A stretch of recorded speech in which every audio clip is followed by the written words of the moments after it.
नमस्कार दोस्तों, रेनू एकेडमी में आपका स्वागत है। दोस्तों, आज जो हमारा टॉपिक है क्या है? प्रगतिवाद है। क्या है? प्रगतिवाद है। छायावाद हम पढ़ चुके हैं। छायावाद में प्रेम और मस्ती की जो मस्ती के जो काव्य थे, जो रचयिता थे, रचनाकार थे, उनको हमने याद कर लिया। अब हम प्रगतिवाद शुरू कर रहे हैं और प्रगतिवाद का समय आप लोगों को याद होना चाहिए। प्रगतिवाद का समय कब से कब तक है? तो 1936 से 1942 तक है। 1943 में अंग्रेज जी तार सप्तक का संपादन करते हैं और तब जाके प्रयोगवाद शुरू होता है। लेकिन 1936 से लेकर 1942 तक कौन सा वाद चलता है? तो प्रगतिवाद चलता है। कहते हैं कि राजनीति के क्षेत्र में जो समाजवाद या साम्यवाद था, वही जो है साहित्य के क्षेत्र में प्रगतिवाद था। तो आप लोगों को याद होना चाहिए कि पूछा भी जाता है कि राजनीति के क्षेत्र में जो साम्यवाद या समाजवाद था, साहित्य के क्षेत्र में वो कौन सा वाद है? तो वो प्रगतिवाद माना जाता है। और प्रगतिवाद पे अगर पूछता है किसका प्रभाव है, तो याद रखना किसका प्रभाव देखा जाता है या आधार देखा जाता है? द्वंद्वात्मक भौतिकवाद का। क्या है? ये जो है मार्क्स का, याद रखना, मार्क्स का द्वंद्वात्मक भौतिकवाद, इस पे भौतिकवाद का यहाँ ये प्रभाव देखा जाता है। भौतिकवाद का प्रभाव देखा जाता है। और जो रामविलास शर्मा हैं, ये प्रसिद्ध मार्क्सवादी हैं और कार्ल मार्क्स वगैरह जो उसकी विशेषताएं थी, वो सारी विशेषताएं प्रगतिवाद में पाई जाती हैं। तो प्रगतिवाद अगर पूछता भी है एग्जाम में कि प्रगतिशील लेखक संघ की स्थापना कब हुई थी? याद रखना, प्रगतिशील लेखक संघ की स्थापना, प्रगतिशील लेखक संघ की स्थापना अगर पूछे तो कब होती है? संघ की स्थापना अगर पूछता है तो 1936 ईस्वी में। कब होती है? 1936 ईस्वी में। और इसके प्रथम अध्यक्ष पूछता है, प्रथम अध्यक्ष कौन है? मुंशी प्रेमचंद। कौन है? ये प्रेमचंद ही इसके प्रथम अध्यक्ष हैं। और हुआ कहाँ था? यहाँ लखनऊ में हुआ था। कहाँ हुआ था? यहाँ लखनऊ में हुआ था। प्रथम अध्यक्ष पूछता है तो प्रेमचंद, और समय पूछता है तो 1936 ईस्वी माना जाता है। और प्रगतिवाद की प्रथम रचना अगर बच्चन सिंह के अनुसार पूछी जाए तो किसको मानते हैं? युगबाड़ी को। याद रखना, जो पंत की युगबाड़ी रचना है उसको बच्चन सिंह ने, डॉक्टर बच्चन सिंह जो है वो प्रथम प्रगतिवादी रचना मानते हैं। लेकिन यहीं पे गणपति चंद्रगुप्त जो हैं वो रामेश्वर शुक्ल करुण जो है, उनकी करुण सत्सई रचना है। क्या है? रामेश्वर रामेश्वर करुण जो है, उनकी रचना है करुण सत्सई। उसको कहते हैं कि यह पहली प्रगतिवाद की रचना है। तो ये हो गई उसकी भूमिका, मोटी मोटी चीजें। इसके बाद हम देखेंगे जो प्रथम कवि आते हैं प्रगतिवाद में, वो है कौन है? केदारनाथ अग्रवाल का समय अगर पूछता है तो 1911 है और इनकी मृत्यु 2000 ईस्वी में होती है। कब होती है? 1911। लेकिन नागार्जुन का भी जन्म 1911 में होता है, अज्ञेय का भी जन्म 1911 में होता है।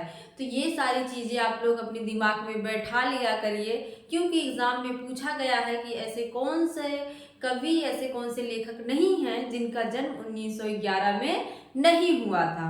उसमें से अग्रवाल थे, नागार्जुन थे, अज्ञेय थे, एक और थे जिनका जन्म 11 में नहीं हुआ था। तो समय भी आप लोग याद रखा करिए। केदारनाथ अग्रवाल का जो शुरुआती नाम था, जब इन्होंने शुरू किया अपनी रचनाओं को लिखना, तो बालेंदु, किस नाम से?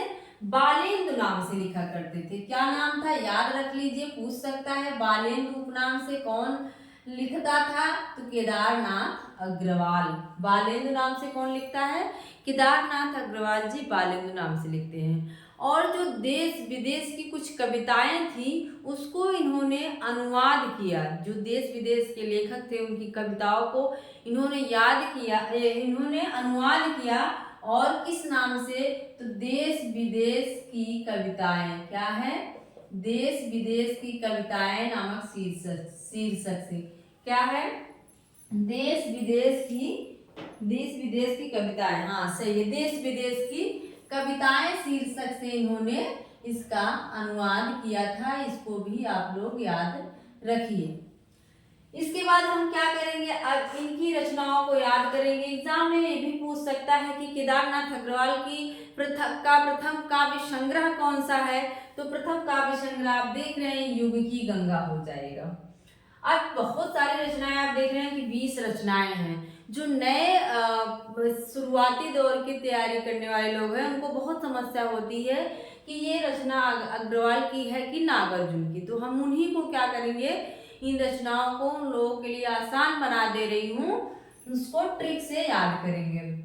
युग की गंगा, नींद के बादल, लोक और आलोक, फूल नहीं रंग बोलते हैं, आग का आईना, गुल मेहंदी, पंख और पतवार, बंबई का रक्त स्नान, हे मेरी तुम मार प्यार के थापे।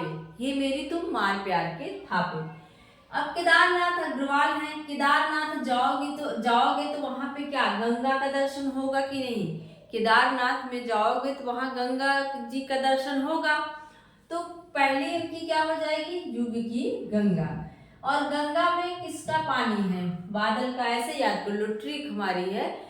गंगा में किसका पानी हो जाएगा? बादल का। उसके बाद कौन सी रचना आएगी? नींद के बादल। और यही बादल कहाँ फैले हैं? लोक और आलोक में। कहाँ फैले हैं? सारे बादल एक जगह तो रहेंगे नहीं, बादल एक जगह तो रहेगा नहीं, लोक और आलोक में सब जगह वो फैला हुआ है। और जब बादलों से पानी गिरेगा तो फूल नहीं रंग बोलते हैं, तब क्या हो जाएगा? सारे फूल खिल उठते हैं, रंग बोलने, रंग की तरह खिल उठेंगे। और आग का आईना, फूल कैसे हो जाएंगे? जैसे आग लाल लाल रहती है वैसे ही फूल भी क्या होते हैं? खिल उठते हैं आग की तरह। और गुल मेहंदी, मेहंदी का पत्ता भी देखते होंगे जब बारिश होती है तो एकदम से बहुत ढेर सारा घना हो जाता है और गुल मेहंदी भी खिल उठती है। फिर क्या करते हैं, जब बारिश हो गई अब पंख और पतवार लेके, नाव लेकर हम कहाँ जाते हैं? बंबई का रक्त स्नान देखने। पंख और पतवार लेके कहाँ जाओगे? बंबई का रक्त स्नान देखने जाते हैं। वहां पे इनको एक लड़की मिलती है, कहते हैं हे मेरी तुम, कहते हैं हे मेरी तुम मेरी हो, आओ हम लोग प्यार के थापे लगाते हैं, मार प्यार के थापे। फिर से देख लो, केदारनाथ जाओगे तो गंगा जी मिलेंगी और गंगा में बादल का पानी है, बादल सारे लोक आलोक में फैला हुआ है। और जब बारिश होगी तो फूल नहीं रंग बोलने लगते हैं, आग का आईना बन जाते हैं फूल, और गुल मेहंदी भी खिल उठती है। फिर पंख और पतवार लेके हम बंबई का रक्त स्नान देखने जाते हैं। वहाँ जो है अपने जो प्रेमी होता है उससे कहते हैं, प्रेमी जो है कहता है प्रेमिका से कि हे मेरी तुम मेरी हो, चलो प्यार के थापे लगाते हैं। इस तरह से ये सारी रचनाएं याद हो गई। अब हम देखते हैं ये रचनाएं, कहे केदार खरी खरी प्यार के थापे लगाते हैं। इसके बाद क्या होता है, इन प्यार से सारा खत्म और खरी खरी खरी खोटी सुनाने लगते हैं। केदार क्या करने लगते हैं? खरी खोटी सुनाने लगते हैं। ये कहती है अपूर्वा, तुमने पूर्व में कहा था कि हम प्यार के थापे लगाएंगे। अपूर्वा कहते हैं जमुन जो जल तुमने कहा था कि तुम जल के समान हो, जमुन जल तुम हो, बोल बोलो बोलो बोलो बोले थे कि नहीं? ऐसे हम लोग बोलते हैं ना, बोलो बोलो, ऐसे बोला था कि नहीं?